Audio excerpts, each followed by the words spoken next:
Hello students, I am Akhilesh Mishra. I am Physics faculty at Avanti Learning Center Private Limited, Meerut branch. तो ये जो online classes चल रही हैं basically UP board के students के लिए जो जिनका मीडियम आइदर इंग्लिश है हिंदी है, तो बाइलिंगुअल हम लोग पढ़ा रहे हैं आपको। तो कल हमारा ये फर्स्ट लेक्चर था लाइव क्लासेस का यूथ खबर के साथ। ये हमारा सेकंड लेक्चर आज मैं स्टार्ट कर रहा हूँ और इसमें टॉपिक चल रहा था हमारा इलेक्ट्रोस्टैटिक्स, स्थिर विद्युत की, और उसमें कल हमने डिस्कस किया था आपसे आवेश के बारे में। तो आवेश क्या होता है, आवेश का मात्रक क्या है, आवेश के गुण क्या है, आवेश के गुण ही चल रहे थे कल। तो कल हमने आवेश का जो गुण बताया था कि पहला गुण बताया था कि आवेश एक अदिश राशि है जिसको साधारण बीजगणितीय विधि से जोड़ सकते हैं या घटा सकते हैं। Charge is scalar quantity which can be added और सब्ट्रैक्टेड अलजेब्रिकली। सेकंड प्रॉपर्टी बताई थी charge is quantized. The charge on any body is integral multiple of elementary charge. आवेश का क्वांटमीकरण जो किसी पदार्थ पर आवेश होता है वो मूल आवेश का पूर्ण गुणज होता है। उस पर बेस्ड हमने कुछ न्यूमेरिकल्स भी कल आपको कराए थे, उसी में आगे हम इस टॉपिक कंटिन्यू कर रहे हैं। इसमें एक पार्टिकल होता है क्वार्क पार्टिकल्स।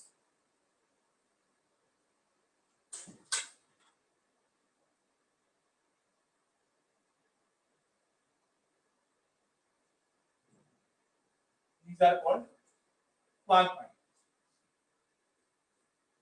बेसिकली हमने पहले बताया था कि एलिमेंट्री चार्ज होता है, फंडामेंटल चार्ज होता है, मूल आवेश होता है, the minimum possible charge that a body can have. वह न्यूनतम आवेश जो किसी पदार्थ पर हो सकता है उसे कहते हैं मूल आवेश या फंडामेंटल चार्ज या एलिमेंट्री चार्ज। लेकिन गेलमन ने कहा कि स्मॉल ई मतलब एलिमेंट्री चार्ज मूल आवेश इससे छोटा भी एक कण होता है। कुछ कण होते हैं जिन्हें कहते हैं क्वार्क पार्टिकल्स, और वैसे तो कई क्वार्क पार्टिकल्स होते हैं लेकिन मेनली जो होते हैं दो होते हैं। एक होता है अप क्वार्क, एक होता है डाउन क्वार्क। एक होता है अप क्वार्क से रिप्रेजेंट करते हैं जिस पर चार्ज कितना होता है 2e/3, और एक होता है डाउन क्वार्क जिसका चार्ज कितना होता है -। उन्होंने कहा इलेक्ट्रॉन है, न्यूट्रॉन है, ये इन क्वार्क पार्टिकल से मिलकर बने हुए, मतलब एलिमेंट्री चार्ज से छोटा भी चार्ज पॉसिबल है। मूल आवेश ई से भी सूक्ष्म आवेश संभव है, ऐसा गेलेमन ने कहा। उन्होंने कहा कि जैसे प्रोटॉन है, ये न्यूट्रॉन है, सब में 3 क्वार्क पार्टिकल्स होते हैं। और सपोज मैंने माना कि x तो अप क्वार्क है, तो 3 - x क्या होंगे डाउन क्वार्क। 3 - x + x क्या आ गया 3 आ गया। ये कुल चार्ज हो गया ना भाई। x पर चार्ज कितना है u, और 3 - x पर चार्ज कितना है d, और प्रोटॉन पर कुल चार्ज कितना होता है, कुल आवेश कितना होता है +e। हम निकालते हैं कितने अप क्वार्क और कितने down quark. x × 2e/3 + 3 - x × -e/3 = सबसे e कैंसिल हो गया, 2x/3 + 3 - x / -3 = 1। 3 आपने एलसीएम लिया, 2x - 3 - x = 1, तो 2x - 3 + x = 3, तो 3x = 6, x = क्या आ गया 2। इसमें 2 तो क्या है अप क्वार्क है, टोटल 3 है, 1 क्या हो गया डाउन। ठीक है। ऐसे ही हम न्यूट्रॉन की बात करते हैं, तो न्यूट्रॉन के अंदर भी 3 क्वार्क पार्टिकल्स है। तो हमने माना कि x तो अप क्वार्क है और 3 - x क्या है डाउन क्वार्क है, और नेट आवेश कितना होता है, नेट चार्ज कितना होता है उस पर 0। x × 2e/3 + 3 - x × -e/3 = क्या हो गया 0।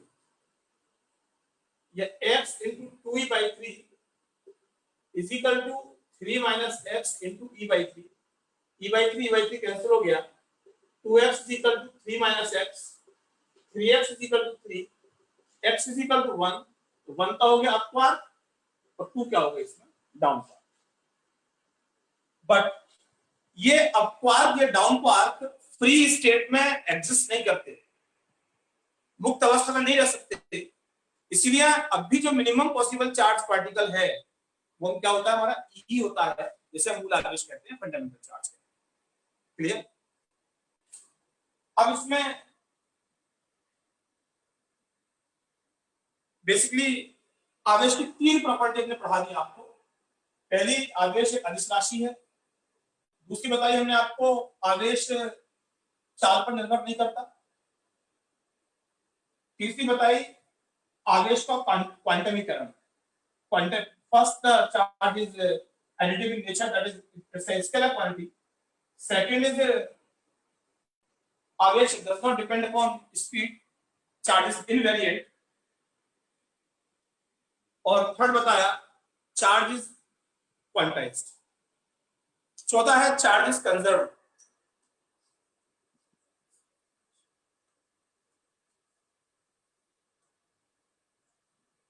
आवेश की फोर्थ प्रॉपर्टी है आवेश का संरक्षण।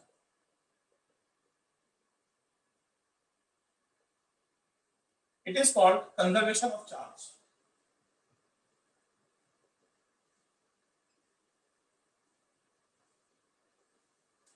Charge cannot be created nor be destroyed. It can be transferred from one body to another body. आवेश न तो उत्पन्न किया जा सकता है और न नष्ट। आवेश को एक पदार्थ से दूसरे पदार्थ पर स्थानांतरित किया जा सकता है। तो मैं आपको एग्जांपल दे रहा हूं। सपोज एक इलेक्ट्रॉन है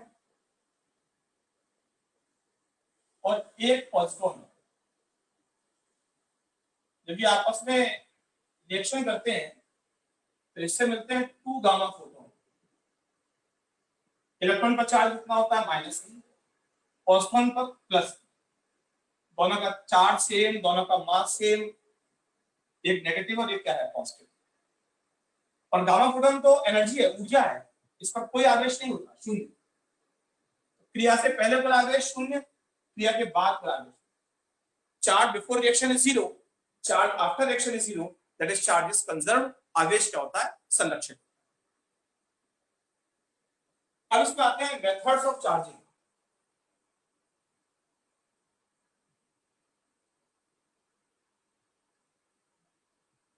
मेथड्स ऑफ चार्जिंग, किसी पदार्थ को आवेशित करने के लिए जो तरीके हैं, 3 हैं बेसिकली।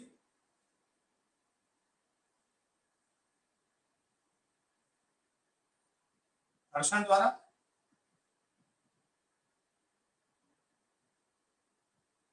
चालन द्वारा और प्रेरण। By friction, bye conduction and by induction.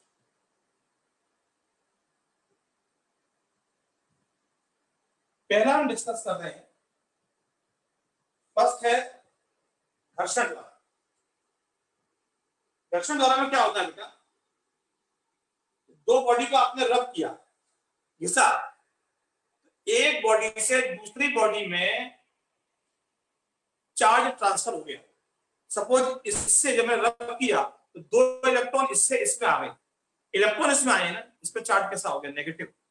इससे आए ना, इस पे चार्ज कैसा हो गया, पॉजिटिव। 2 बॉडी को रब करने के बाद जब एक बॉडी से दूसरी बॉडी पर जो आवेश का स्थानांतरण होता है और दोनों पदार्थ क्या हो गए, रब करने के बाद दोनों आवेशित हो गए, दोनों उदासीन थे। तो इलेक्ट्रॉन इससे इसमें आए तो ये ऋणावेशित और ये धनावेशित। तो विधि क्या है हमारी, घर्षण। दूसरा है चालन। 2 बॉडीज को आपने टच कर दिया या किसी वायर से कनेक्ट कर दिया, किसी तार द्वारा जोड़ दिया, तो आवेश एक पदार्थ से दूसरे पदार्थ पर जो स्थानांतरित होता है, तो विधि कैसी आपकी, चालन। सपोज 2 आइडेंटिकल बॉडी है, 2 समरूप चालक हैं, एक पर आवेश कितना है, QA है, और एक पर क्या है, QB। और आपने इन दोनों को कनेक्ट कर दिया किसी वायर से। इस पे चार्ज कितना आ गया, Q, इस पे चार्ज कितना आ गया। जब 2 आइडेंटिकल बॉडीज को आप टच करते हैं तो दोनों पर जो चार्ज आता है वो क्या आ गया, सेम। आवेश तो संरक्षित है, जो क्रिया से पहले कुल आवेश होगा वही क्रिया के बाद कुल आवेश होगा। तो QA plus QB is equal to क्या आ गया 2Q। तो Q कितना आ गया QA प्लस QB बाय,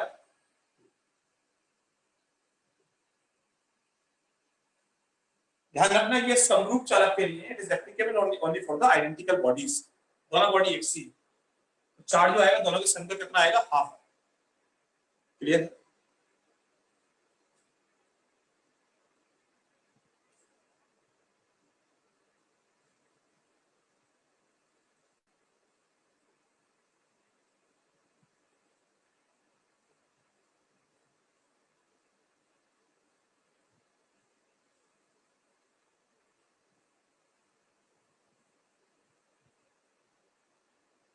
जैसे मैं आपको एग्जांपल दूं, सपोज इस पर 6 माइक्रोकूलम चार्ज है और इस पर -4 माइक्रोकूलम चार्ज है। तो आपने दोनों को टच किया, चार्ज कितना आएगा दोनों पर, दोनों के सम का हाफ, 6 प्लस -4 अपॉन 2, तो कितना आ गया 1 माइक्रोकूलम। इस पर भी 1 माइक्रोकूलम चार्ज आएगा, इस पर भी 1 माइक्रोकूलम चार्ज। क्लियर। या एक बॉडी है, इस पर 2 माइक्रोकूलम चार्ज है, इस पर -2 माइक्रोकूलम चार्ज है, टच करेंगे तो दोनों का चार्ज कितना हो जाएगा 0। 2 प्लस -2 अपॉन 2, इस पर भी चार्ज कितना आ गया 0, इस पर भी चार्ज कितना आ गया 0। The method is called conduction. Third हम डिस्कस कर रहे हैं आपके साथ, जो थर्ड मेथड है इट इज कॉल्ड, ये था कंडक्शन, अब बता रहे हैं आपको इंडक्शन।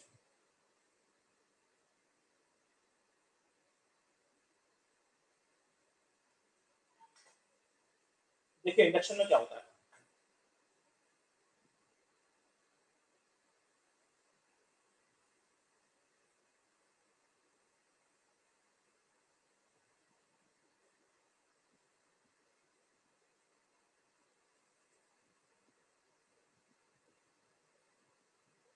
इट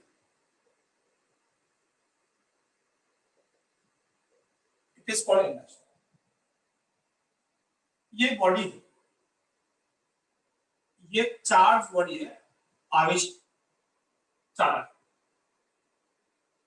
और ये क्या है उदासीन, neutral. It's a neutral body, इसका नेट आवेश कितना है 0। तो इसको इसके पास लाएंगे तो यहाँ क्या आएगा नेगेटिव, ये अट्रैक्ट करेगा इसको, और जब यहां से, और प्लस क्या होगा रिपेल होगा। बेसिकली प्लस तो मूव नहीं करता, प्रोटॉन तो मूव नहीं करता, जैसे पास लाएंगे इलेक्ट्रॉन यहां से खींच के इधर आ जाएगा, इधर क्या आ गया पॉजिटिव, इधर क्या आ गया नेगेटिव। अभी भी न्यूट्रल बॉडी है। नेक्स्ट स्टेप में आपने क्या किया,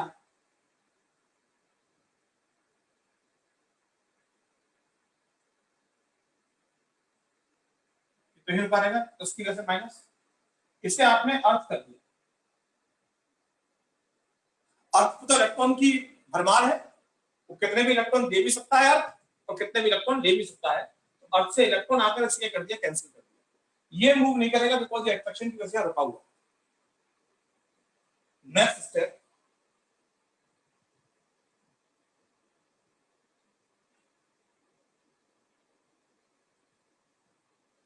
आपने यहां से इसको डिस्कनेक्ट कर दिया, अब नेगेटिव कहां रुका रहेगा इसकी वजह से, तो कहीं जाएगा नहीं। और नेक्स्ट में आपने इस बॉडी को यहां से हटा दिया, अब ये जो नेगेटिव चार्ज है वो इस बॉडी पर यूनिफॉर्मली क्या हो जाएगा डिस्ट्रीब्यूट हो जाएगा।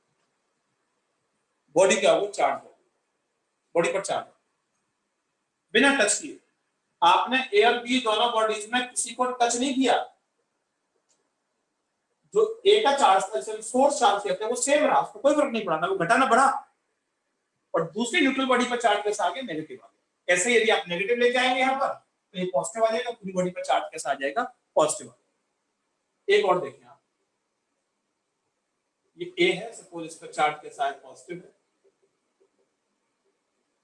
और ये बी है और ये सी, ये न्यूट्रल बॉडी।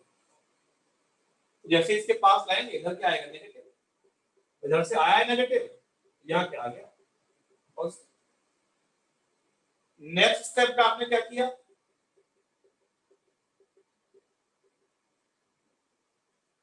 थोड़ा सा डिस्टेंस बढ़ा दिया इनके बीच में, थोड़ा सा, ये नेगेटिव यहाँ रहेगा स्क्वायर से, प्लस यहाँ रहेगा, ये पॉजिटिव फोर्स काम कर रहा है इसका। बाद में आपने इसको अलग कर दिया, अब बी और सी को दूर दूर रख दिया, ये बी और ये सी, इस पर यूनिफॉर्मली क्या आ गया, नेगेटिव चार्ज, और इस पर क्या आ गया, पॉजिटिव। आपने दो न्यूट्रल बॉडीज को, एक को चार्ज दे दिया पॉजिटिव और एक को दे दिया negative, the method is called induction.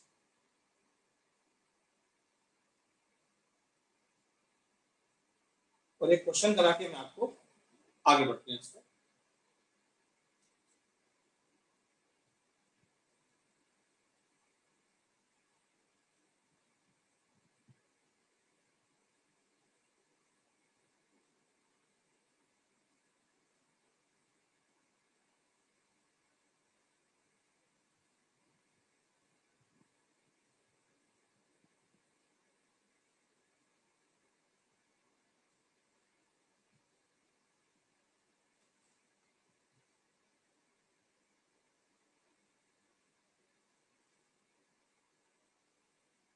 प्रश्न है,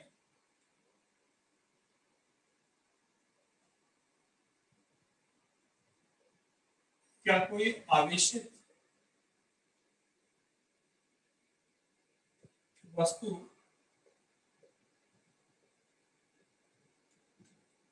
आवेशित पिंड किसी उदासीन पिंड को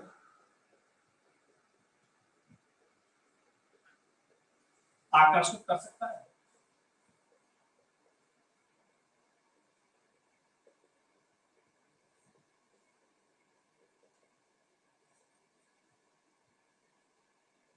Can a charged body attract neutral body? देखिए, ये चार्ज बॉडी है और ये न्यूट्रल बॉडी है, उदासीन है। जब न्यूट्रल तो यहाँ क्या आएगा, नेगेटिव, यहाँ क्या आएगा, पॉजिटिव। ये बताया था आपसे इंडक्शन। अब ये बताओ, इनके बीच में कैसा फोर्स है, एट्रैक्शन फोर्स, पूरी डिस्टेंस x है। और इनके बीच कैसा फोर्स है, रिपल्शन फोर्स। और x डैश क्या है, x से बड़ा है। या किसी को ले लो, ये और ये अट्रैक्ट कर रहे हैं और ये क्या कर रहे हैं, रिपेल कर रहे हैं। ये अट्रैक्शन और इन दोनों में क्या अट्रैक्शन, इन दोनों में क्या है, रिपल्शन। तो डिस्टेंस ये छोटा है, वो क्या है, बड़ा है। आप इसको ले लो, डिस्टेंस ये क्या है, बड़ा है। जब ये डिस्टेंस छोटा है तो F प्रोपोर्शनल टू क्या होता है, 1/r²। जहां डिस्टेंस कम वहां फोर्स क्या, ज्यादा। तो यहां डिस्टेंस कम तो ये फोर्स क्या होगा, ज्यादा होगा, ये फोर्स क्या होगा, कम होगा। तो एक चार्ज बॉडी ने किसी न्यूट्रल बॉडी को क्या करेगी, अट्रैक्ट करेगी। F1 क्या होगा, F2 से बड़ा होगा। तो एक चार्ज बॉडी किसी न्यूट्रल बॉडी को अट्रैक्ट कर सकती है। बात समझ आती है? एक चार्ज बॉडी किसी न्यूट्रल बॉडी को अट्रैक्ट कर सकती है। यदि कोई बॉडी किसी बॉडी को अट्रैक्ट कर रही है तो जरूरी नहीं कि दोनों पर आवेश है। मतलब दो पदार्थ आवेशित है, इस बात से चेक नहीं कर सकते कि एक बॉडी दूसरी बॉडी को आकर्षित कर रही है। क्या पता ये चार्ज बॉडी है, दूसरी न्यूट्रल बॉडी हो, उदासीन हो। जो चार्जिंग का ये टेस्ट ही नहीं हुआ, एक बॉडी दूसरे को अट्रैक्ट करेगा, क्या दोनों बॉडी पे चार्ज है, नहीं, जरूरी नहीं है। हाँ, यदि एक बॉडी दूसरी बॉडी को रिपेल कर रही है, प्रतिकर्षित कर रही है, तो ये बात 100% श्योर है कि दोनों पर क्या है, चार्ज। मतलब चार्ज बॉडी किसी न्यूट्रल बॉडी को रिपेल नहीं कर सकती, प्रतिकर्षित नहीं कर सकती। यदि दो बॉडी एक दूसरे को प्रतिकर्षित कर रही है तो आप समझ लो दोनों बॉडी पर क्या है, चार्ज है, दोनों बॉडी क्या है, आवेशित है, दोनों पिंड क्या है, आवेशित है। लेकिन एक दो बॉडी एक दूसरे को आकर्षित कर रही है तो उन दोनों बॉडी पर चार्ज हो भी सकता है और नहीं हो सकता। तो दोनों पर चार्ज हो, एक प्लस एक माइनस, हो सकता है एक पर प्लस हो और दूसरे पर कोई आवेश नहीं। क्लियर है? ये आपका आर्टिकल 1 कंप्लीट हो गया।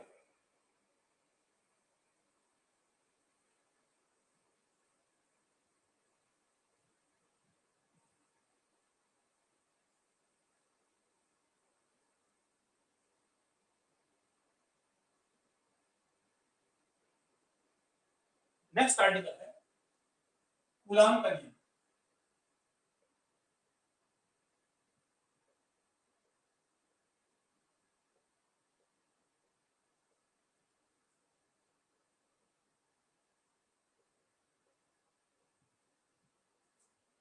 कूलाम्स एक्सपेरिमेंटल लॉ है, प्रयोगात्मक नियम है, इसका कोई प्रूफ नहीं है, इसकी कोई उत्पत्ति नहीं है। कंडीशन है कब एप्लीकेबल है, तो जो चार्जेस है वो पॉइंट चार्जेस है, बिंदु आवेश। बिंदु आवेश मतलब जो इनका अपना साइज है वो इस डिस्टेंस के कंपैरेटिवली क्या हो, नेग्लिजिबल। पॉइंट चार्ज क्या है कि जो उसका खुद का साइज है वो डिस्टेंस के कंपैरेटिवली क्या है, नेग्लिजिबल। एक तो पॉइंट चार्जेस के लिए एप्लीकेबल है, दूसरा it is applicable for the static charges. Static मतलब जब स्थिर आवेश है, रुके हुए हैं, तभी कूलम्ब्स लॉ एप्लीकेबल है। कूलम्ब्स लॉ के अकॉर्डिंग क्या है कि दो बिंदु आवेशों के बीच कार्य करने वाला आकर्षण या प्रतिकर्षण बल उनके परिमाणों के गुणनफल के अनुपाती और उनके बीच की दूरी के वर्ग के क्या होता है, व्युत्क्रमानुपाती। The force acting, either it is repulsive or attractive, the force acting between the 2 point and static charges is proportional to the product of their magnitudes and inversely proportional to the square of the distance between them. इसे club कर लिया, F proportional to क्या आ गया, Q1 Q2 upon R square, that is F is equal to कितना आ गया, K Q1 Q2 upon R square, where K is a constant, K is equal to constant और K निर्भर करता है किस पर, K निर्भर करता है आवेशों के बीच स्थित माध्यम पर।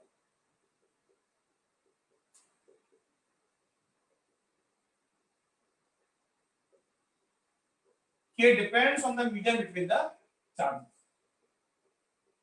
इन दोनों चार्जेस के बीच का आप मीडियम चेंज करेंगे, माध्यम बदलेंगे, K बदलेगा, फोर्स बदलेगा। ठीक है, अब K का मात्रक देखें, यूनिट ऑफ K, ऐसा यूनिट देखिए, F is equal to K Q1 Q2 upon R square है, K कितना आ गया, FR square upon Q1 Q2, तो K का मात्रक क्या आ गया, newton metre square upon coulomb square. This is the unit of K। और CGS unit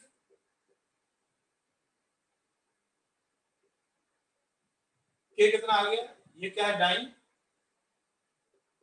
centimetre square upon state coulomb square. तो बात ये ऐसा यूनिट, और ये क्या है, सीजीएस सिस्टम यूनिट, और इसका डायमेंशनल फार्मूला, इसका विमियस। तो बेटा आप लोग काफी बच्चे इसमें यूपी बोर्ड के हिंदी मीडियम के होंगे, काफी बच्चे इंग्लिश मीडियम के होंगे, आप धीरे धीरे कल ही समझा करेंगे। धीरे धीरे जो इंग्लिश की टर्मिनोलॉजी है उसको समझने की कोशिश करना। आपने विमेय सूत्र पढ़ा है, मैं बोल रहा हूँ डायमेंशनल फार्मूला, मैं आपको दोनों लैंग्वेज में बता रहा हूँ चीजों को, लेकिन बिकॉज जितना भी अच्छा स्टडी मटेरियल है, जितनी भी अच्छी बुक्स हैं, ऑल आर इन इंग्लिश। आपको इंग्लिश की टर्मिनोलॉजी, इस क्लासेस से आपको बेनिफिट क्या मिलेगा, आप सब्जेक्ट को भी सीखेंगे, प्लस जो इंग्लिश की टर्म्स हैं आप उनको भी सीखेंगे।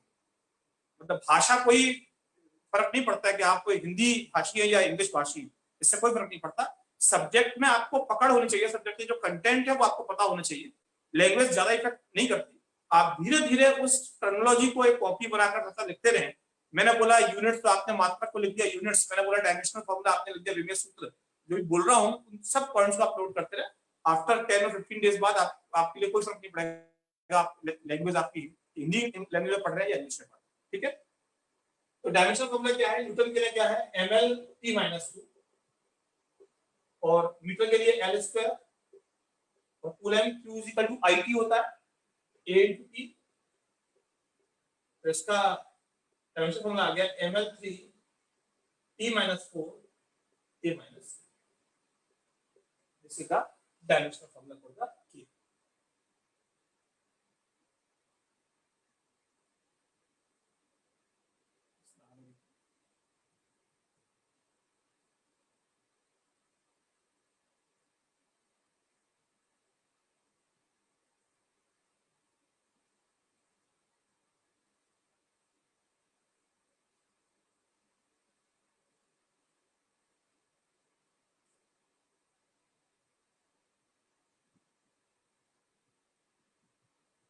के की न्यूमेरिकल वैल्यू क्या होती है 9 into 10 raised to 9 newton metre square upon coulomb. और सीजीएस में क्या हो जाएगी के की वैल्यू 9 10 raised to 9 1 न्यूटन होता है 10 raised to 5 डाइन और 1 मीटर होता है 100 सेंटीमीटर और 1 कूलम होता है 3 into 10 raised to 9 state coulomb.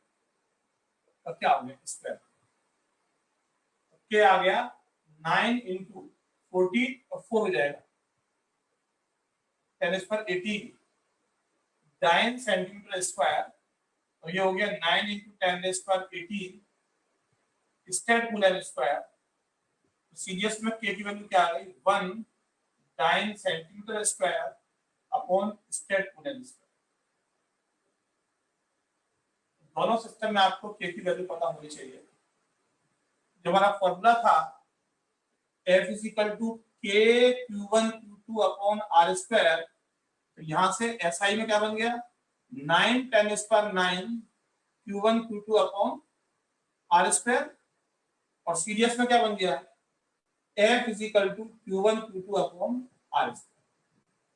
लेकिन ध्यान क्या रखना है F किसका होगा यहाँ पर आपका डाइन में, Q1 Q2 किसका होगा आपका स्टेट कूलम में और R किसका होगा आपका सेंटीमीटर में।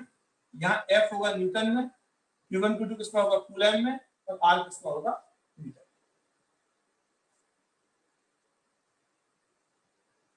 अब K क्या आ गया 1/4 पाई एप्सिलॉन 0। K को लिख लेते हैं 1/4 पाई एप्सिलॉन 0। एप्सिलॉन 0 क्या है इसे बोलते हैं एप्सिलॉन 0।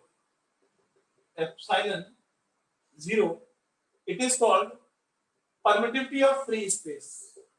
परमिटिविटी क्या होता है बताएंगे जब इलेक्ट्रिक डायनामो फोर्स पढ़ाएंगे, विद्युत बल रेखा पढ़ाएंगे।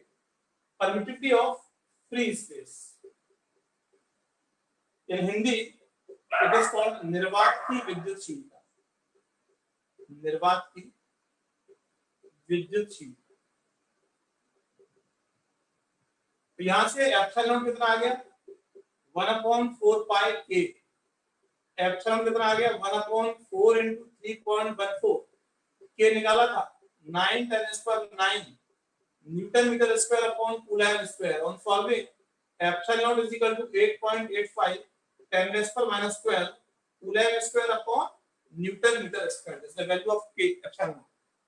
और डायमेंशनल फार्मूला विमेश सूत्र इसके लिए आ गया एम्पीयर सेकंड होता है, ये ml की -2 है और ये क्या है L स्क्वायर, ये हो गया m-1 L-3 T4 8।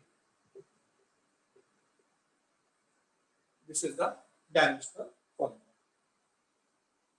क्लियर। तो अब हमारे कूलम्स लॉ के अकॉर्डिंग फोर्स के हमारे 3 फॉर्मूले हो गए।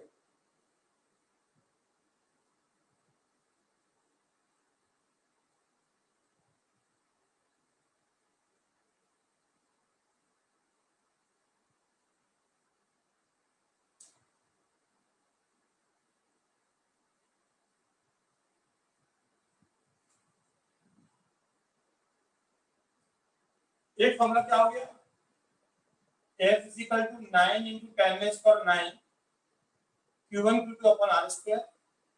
एक फॉर्मूला क्या आ गया Q1 Q2 upon R square और एक फॉर्मूला क्या आ गया 1/4 pi epsilon not Q1 Q2 upon R square। These three formulas are applicable when the medium between the charges is air or vacuum। जब आवेशों के बीच माध्यम निर्वात हो या वायु। फॉर मीडियम किसी भी मीडियम के लिए किसी भी माध्यम के लिए F हो गया आपका तो एयर के लिए मीडियम के लिए हो गया 1/4 pi epsilon Q1 Q2 upon R square. जहां एप्सिलॉन क्या है परमिटिविटी ऑफ मीडियम।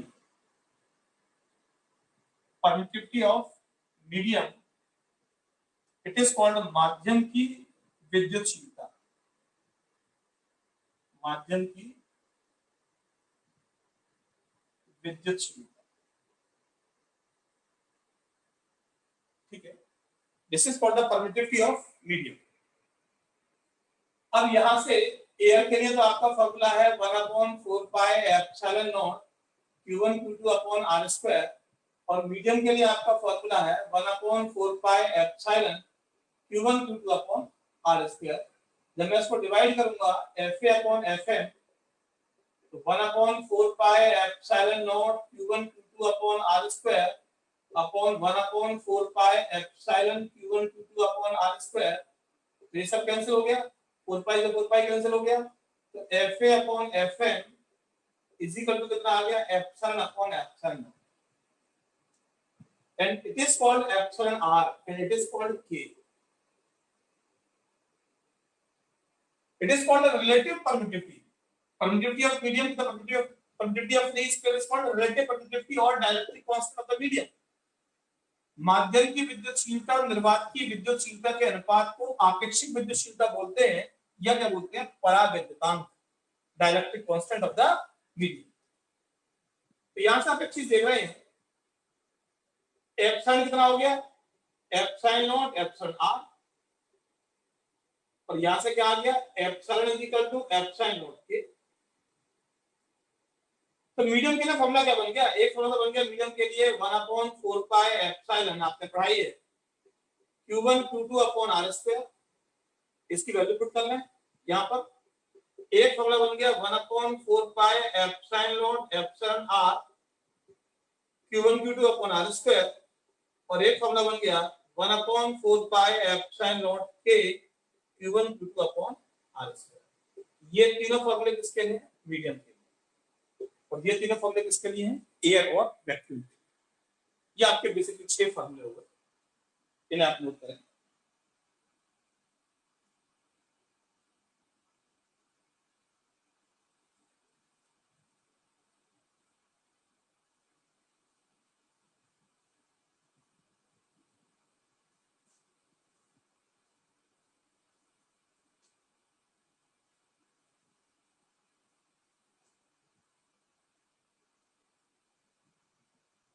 एक चीज आपने अभी और देखी, FA is equal to FM, epsilon upon epsilon naught is equal to epsilon r is equal to k। Epsilon r is always greater than 1, always, हमेशा। तो यहां से FA upon FM is equal to epsilon r है, ये k है, तो FM कितना आ गया, FA अपॉन एप्सिलॉन r या FA अपॉन k, और ये 1 से पढ़ेंगे। सपोज ये 2 है, ये एप्सिलॉन r को मैंने 2 ले लिया, लेफ्ट माना, 1 से बड़ा होता है। FM कितना आ गया, FA/2, मीडियम में जो फोर्स हो गया, एयर में कितना रह गया, हाफ रह गया। दैट इज जब भी कोई मीडियम फिल करेंगे, फोर्स क्या होगा दोनों चार्जेस के बीच में, घटेगा, it will decrease on introducing any medium between the two charges.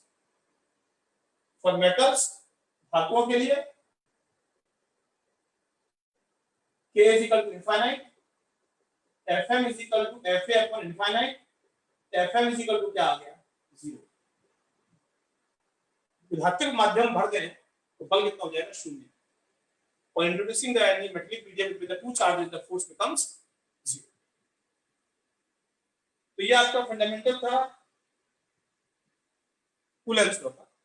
अभी कूलेंस का वेक्टर फॉर्म में डिस्कस करेंगे नेक्स्ट लेक्चर में, तब तक इसको न्यूमेरिकल्स डिस्कस कर लेते हैं।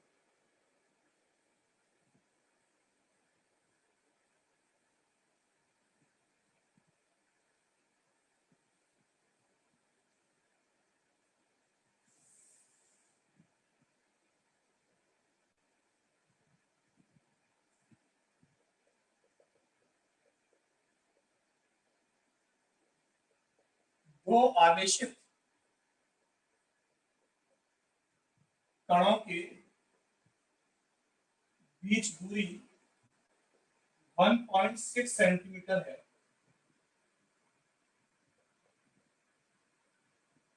उनके बीच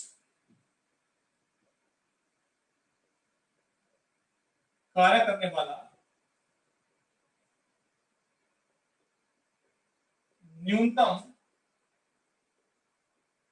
वैद्युत बल ज्ञात कीजिए। The separation between the two charged particles is 1.6 centimeter. We have to calculate the minimum force between these two charged particles. देखिए है क्या, एक ये Q1 ये Q2, the separation is 1.6 centimeter. We have to calculate the minimum force between them. इनके बीच कार्य करने वाला न्यूनतम बल ज्ञात करना। F इज इक्वल टू कितना होता है, मीडियम एयर है understood, Q1 Q2 upon R square. ये तो फिक्स है, चेंज कर नहीं सकते। इसे निकालना है मिनिमम, कब होगा, ये दोनों मिनिमम होंगे तो दोनों न्यूनतम होंगे। और मिनिमम पॉसिबल चार्ज जो होता है वो कितना होता है, E होता है, कितना होता है 1.6 10⁻⁹ इससे कम आगे इसका होता ही नहीं है। F मिनिमम लेंगे तो इसका मान क्या लेंगे, न्यूनतम लेंगे, मिनिमम लेंगे। F मिनिमम कितना आ गया आपका 9 × 10⁹ into 1.6 minus 19 into 1.6 minus 19 upon R दिया आपको सेंटीमीटर में, आप इसे कन्वर्ट कर लें मीटर में। ये भी बच्चों को नहीं आता कि 1 सेंटीमीटर को मीटर में कैसे कन्वर्ट करते हैं। बेटा इस सब आपकी प्रैक्टिस से आएगा, जितने न्यूमेरिकल्स आप ट्राई करेंगे उतनी आपकी कैलकुलेशन स्ट्रांग बनेगी। तो देखिए यहां से कितना आ गया 1.6 दो बार है, ये गया -38 -29 plus 4 25, 9 into 10⁻⁻25। This is the minimum force between the two charges.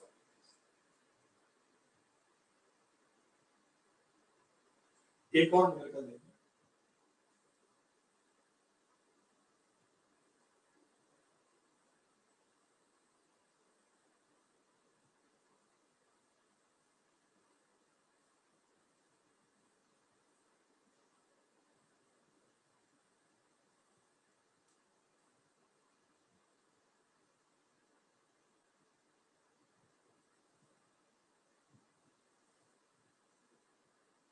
देखिए, देखिए मैं क्वेश्चन को लैंग्वेज मेरे ध्यान से समझा रहा हूं आपको। दो चार्जेस हैं Q1 Q2 और डिस्टेंस के बीच में D और फोर्स कितना है। आपने इनके बीच कोई माध्यम भर दिया जिसका आपेक्षिक विद्युतशीलता इसकी एप्सिलॉन R है। कह रहा है फोर्स अब भी F रखना है, तो इसके लिए डिस्टेंस कितना करना पड़ेगा। क्वेश्चन समझिए, दो आवेशित कण है Q1 Q2, डिस्टेंस दी है, फोर्स F। अब आपने उन दोनों आवेशित कणों के बीच एक माध्यम भर दिया जिसका परावर्तन K है या आपेक्षिक विद्युतशीलता एप्सिलॉन R है। कह रहा है बल अब भी F रखना है, तो बताइए उनके बीच की नई दूरी क्या होगी। देखिए पहले कितना था force 1/4 pi epsilon not Q1 Q2 upon D square, और अब कितना है बी एफ है 1/4 pi epsilon not epsilon R आ गया। ये आ गया तो D चेंज होगा ही होगा, तो Q1 Q2 अपॉन क्या आ गया D dash square, that is 1/4 pi epsilon not Q1 Q2 upon D square 1/4 pi epsilon naught epsilon R Q1 Q2 upon D dash square, जो क्या 1/D square is equal to 1/ epsilon R D dash square। तो D dash square कितना आ गया D square upon epsilon R, तो D dash कितना आ गया D upon under root epsilon R। तो ये डिस्टेंस कर दें, फोर्स का रहेगा सेम। ये बेटा इसका बेस्ड न्यूमेरिकल्स है, अभी और भी कराऊंगा, काफी न्यूमेरिकल्स कराऊंगा। और कल जो इम्पोर्टेंट टॉपिक चलेगा वो चलेगा टू लेंथ वेक्टर फॉर्म। इतने आप अपने 11th की बुक से वेक्टर को ठीक से एक बार रिवाइज कर लीजिए, बिकॉज वेक्टर का बहुत बड़ा एप्लीकेशन है पूरे फिजिक्स के अंदर ही। तो या फिर आप YouTube पर जाकर मेरा लेक्चर देख लीजिए, आप उसमें ग्राफ एंड वेक्टर्स है, तो उसमें सारा वेक्टर्स हमने एक्सप्लेन किया हुआ है। या जो भी प्रशांत सर इसको देख रहे हैं, आप उनसे कॉन्टेक्ट नंबर यूथ वर्क उनका है, आप उनसे लेक्चर का लिंक मांगेंगे तो आपको लिंक दे देंगे। इतने आप कोशिश कीजिए कि वेक्टर को पूरे अच्छे से रिवाइज कर लें, कल के लेक्चर को आपको इंटरेस्ट तभी आएगा। मेरे पास नंबर शायद मैं आपको लिखवा देता हूँ, प्रशांत सर का नंबर, प्रशांत सर का नंबर मैं आपको लिखवा देता हूँ। आप उनसे कांटेक्ट करके उस लिंक लेके आप वेक्टर को ध्यान से आपको आज पढ़ना है। और उनका नंबर है आई थिंक 95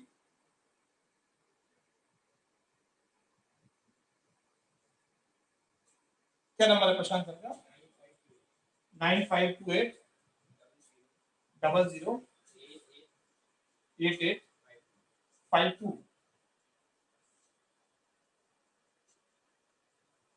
ये आप प्रशांत सर से आप डिस्कस कर लें। और पर्सनल सजेशन है मेरा आपका, वेक्टर को ठीक से आप उस लेक्चर का लिंक लेकर पूरा वेक्टर 2 या 3 लेक्चर्स में पूरा वेक्टर आप ठीक से अंडरस्टैंड कर लें, वेक्टर को कैसे ऐड करते हैं, कैसे सब्ट्रैक्ट करते हैं। तो क्योंकि आगे जो क्वेश्चंस कराऊंगा वो सब वेक्टर बेस्ड क्वेश्चंस ही हैं, और उसी में हमने समझा रखा कंपोनेंट्स देना, घटक लेना, किसी भी वेक्टर की घटक लेना, कंपोनेंट्स देना, उसमें सब सिखा रखा है और सबका एप्लीकेशन आगे आने वाला है। जब ग्राफ का यूज आएगा मैं आपसे कहूंगा ग्राफ वाला लेक्चर पढ़ लें, उससे धीरे धीरे आपका जो टॉपिक है वो स्ट्रॉन्ग होना स्टार्ट हो जाएगा। आप अच्छे से मेहनत से पढ़ाई करें, पूरा दिन जितना आपको टाइम मिल रहा है, क्योंकि बेटा बहुत बड़ा बेनिफिट मिलेगा आपको। फिजिक्स केमिस्ट्री मैथ सारी क्लासेस रेगुलरली मिल रही है, ये आपने घर जाकर बहुत अच्छे से मेहनत किया। आप इनसे कहेंगे भी आपको हिंदी या इंग्लिश जो भी आपका मीडियम है, आपको स्टडी मटेरियल का लिंक भी दे देंगे, अब वहां से क्वेश्चंस कर सकते हैं। फिर हम संडे में बैठकर उन क्वेश्चंस को ऑनलाइन ही आपसे डिस्कस कर लेंगे। तो जितना भी आपको 5 आवर्स 6 आवर्स 8 आवर्स 10 आवर्स जितना भी टाइम मिल रहा है, ये लॉकडाउन आपके लिए वरदान साबित हो सकता है यदि आपने उस टाइम को एक एक दिन को प्रॉपर यूटिलाइज किया। Thank you very much.